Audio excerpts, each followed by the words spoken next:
It's good to be here. Good morning. Good morning. Good morning, Joel. Let's start at the very top of the draft. It seemed very unlikely a couple days ago, but the Browns took Baker Mayfield with the #1 pick. Afterwards, Baker said, quote, "I want to be the guy who comes in and helps change the culture of the locker room." So, Joel, did you like the pick? I did like the pick, and little did we know that it was John Dorsey and Skip Bayless making the pick at #1. You've been making the case this entire process that Baker should be and would be the #1 quarterback. He was last night. I've been a big believer in Baker Mayfield, having covered him in the last couple of seasons. I will tell you that this guy performs best when the pressure is the most and the lights are the brightest. Look at what he did in some of the biggest environments in college football. At Ohio State against a very good defense. He was brilliant in that game. Urban Meyer saying it was one of the best performances he's ever had played against him from an opposing quarterback. He was great on the road against ranked opponents at Oklahoma. He was 7-0 in those games. And then when you matched him up against these other quarterbacks in this draft, and you looked at what they did in the second half of games that were one-possession games, which is what the NFL is, Shannon. You know that, right?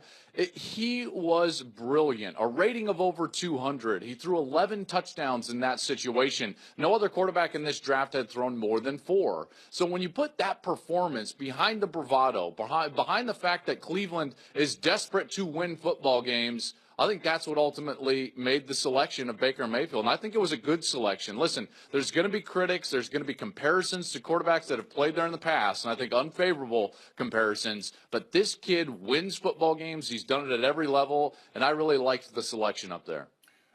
For this to be uniformity, because you got Baker Mayfield, who's a 6-foot-tall quarterback with some maturity issues and some off-field red flags. So how did they come to this conclusion of doing away with all this history, 6-foot-tall quarterback and his off-the-field issues, to say, you know what, we don't care, we're taking this guy #1? Yeah, I mean, listen, it takes some guts, right? In particular because of what you talked about. Listen, you said in the last 15 years there had only been one quarterback selected in the first round under 6'1", and that quarterback was Johnny Manziel. So this franchise now is the only one to do it in the last 15 years. I think that we're starting to see a bigger sample size, however, Shannon, of guys that can succeed at that height and stature. We saw Case Keenum have an excellent season for Minnesota. We've seen Drew Brees win the Super Bowl. We've seen Russell Wilson win the Super Bowl. And so now, with where the game is moving, I think people are more comfortable than they used to be with guys that are 6'1". But I will tell you, I talked with several teams down in Mobile at the Senior Bowl, and before Baker's official weigh-in and height measurement, there were some nervous teams because they knew that they were not going to be able to sell, whether it was to their GM or to their owner. They're like, hey, we should take a quarterback that high who's under 6 foot. So, I mean, I can't tell you how many guys that were right before his weigh-in and measurement, they were like, please be 6 foot, please be 6 foot. And, of course, he was. He's just as tall as Drew Brees, taller than Russell Wilson. But it's more than that because, remember, he doesn't get balls batted down at the line of scrimmage. He's been very durable, and the guy wins with touch and anticipation over the middle of the field, and that's really what it takes to win. Yeah, Joel, you also loved Sam Darnold. So are you still okay that Cleveland took the quarterback that you had rated slightly lower than Sam Darnold with the first pick? It was slightly. You know, I think that it was razor thin for me with those two guys at the top, and I think it was more preference. I was more comfortable with Darnold because I thought he was a safer selection. Skip, quite frankly, it's going to be a little bit rough in the fan sentiment type of mentality with Baker Mayfield in Cleveland because of the comparisons to Johnny Manziel. Even if I don't think that they apply at all, that's going to be brought up. So that's one of the reasons I thought Sam was a better fit for Cleveland. But with him now in New York, I just want to turn my focus there if I could. Yeah. That's a great fit for Sam Darnold. Skip, this guy gets to learn from Josh McCown, who's one of the best men in the National Football League. I was with him in Detroit, and he's a great mentor. It's a good fit for Sam Darnold, and I think having slid to number 3, that fan base is probably more excited than they would have been with, let's say, a Josh Rosen at 3. They didn't think they were going to get this kid. He's probably the safest quarterback, excellent player who made USC better every time he was on the football field. And if I was a Jets fan, I would be overjoyed this morning. I'm not sure I would, Joel, and I'll tell you why. I'm starting to wonder if Sam Darnold is too great of a young man, as in he tries too hard and he doesn't have that gear to be able to channel his competitive fire into performance instead of turnovers, because he clearly was pressing last year, trying to live up to Heisman hype, trying to lift a team that was just barely above average into national contention. And you know what happened? Interceptions go from 9 to 13. Sacks go all the way up to 26 sacks last year, and obviously led the nation in lost fumbles. That's just pressing. That's trying too hard. And I fear going to New York in that media market, he's going to have a lot of pressure on him. He's still a very high pick. I don't know if he can cope with that. If he could, like Baker Mayfield just embraces it. He's going to give LeBron a run on social media for his money. That's how Baker is. He's going to be on social media every day. Like LeBron, he'll out LeBron. No. Yes, he will. Yeah. One town. No. That belongs to LeBron. No, We're going to welcome Baker with open arms. He's going to challenge. But that's our city. But LeBron will be gone after a couple Stop. months. Stop. Anyway, Stop. We're not talking about So, Joel, your response about Darnold's makeup.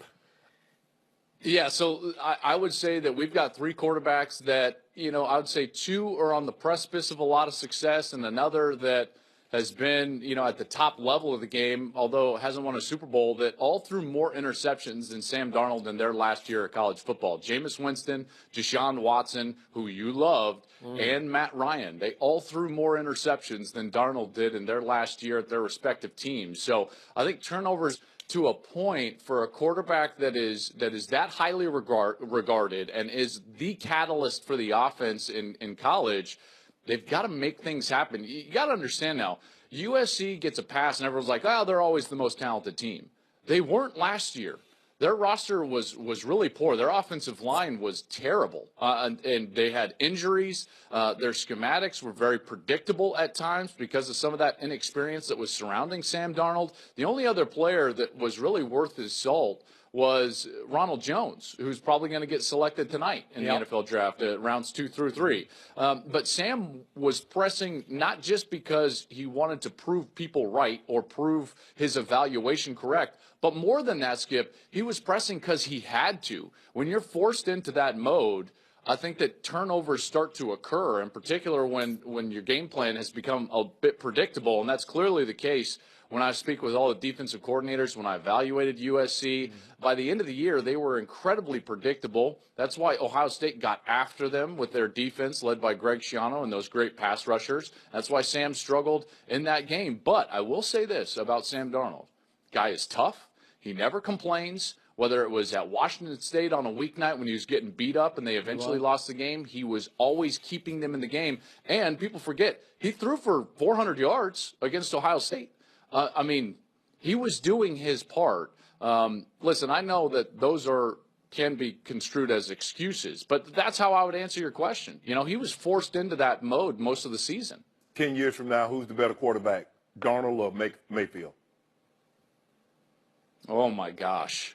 I'm really hoping both of them are impactful, right? I mean, but if I had to bet money, I can't bet against Baker. I covered him too much. Right? Like, I just can't, because he took risks with the football, yet didn't turn the football over. Yeah. He always won the game. He was great in one-possession games.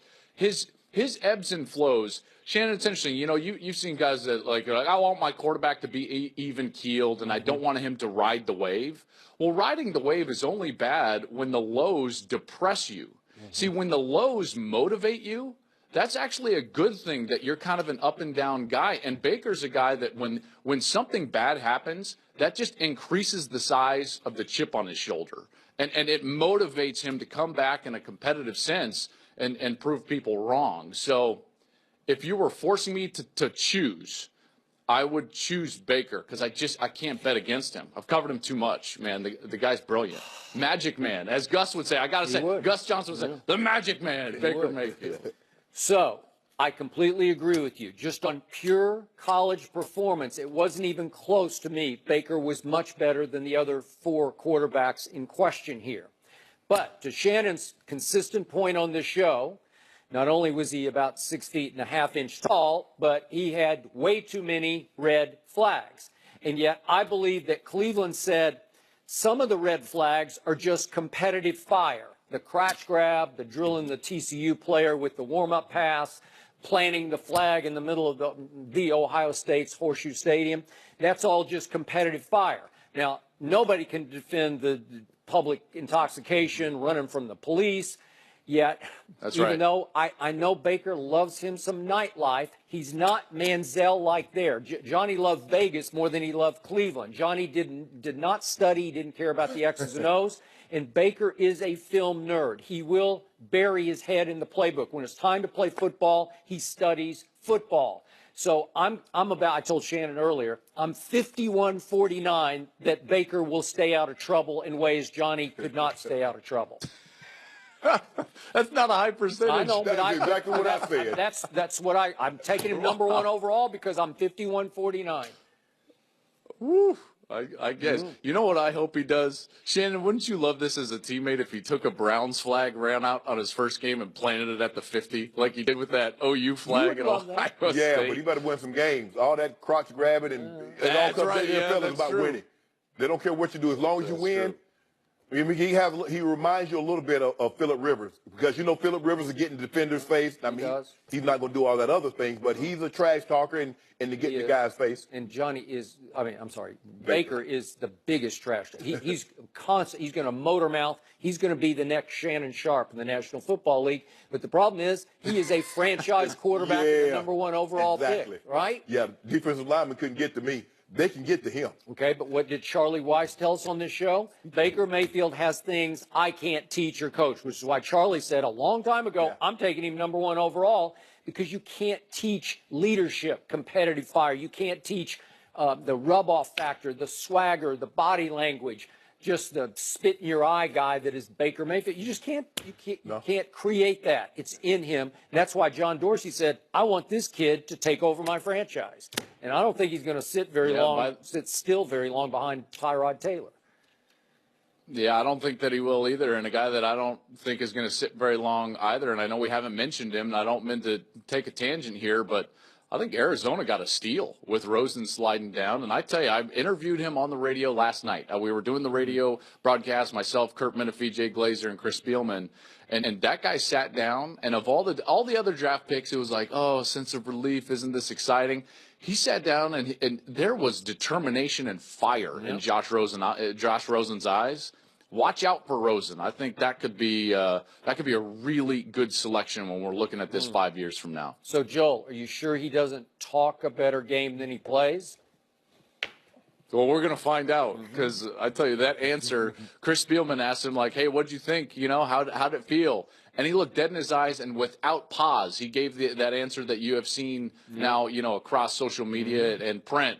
I thought 9 other teams made a mistake. And I was like, whoa, all right, okay, here we go. And it's to your point, though, Shannon, if you produce, guys are going to love that. If you win games, they're going to love that type of mentality. It's the old Nuke LaLoosh Crash Davis line. If you win 20 games, you can have mold on your shower shoes. You can do whatever you think. People think it's colorful. But until you produce, they're just going to say that it's talk. Yep. Here we go is right. Be sure to check out Joel on the NFL Draft coverage tonight at 7 Eastern on Fox. Joel, thanks for joining us. How much help did Tom Brady get last night? Thanks for having me. We'll discuss that next.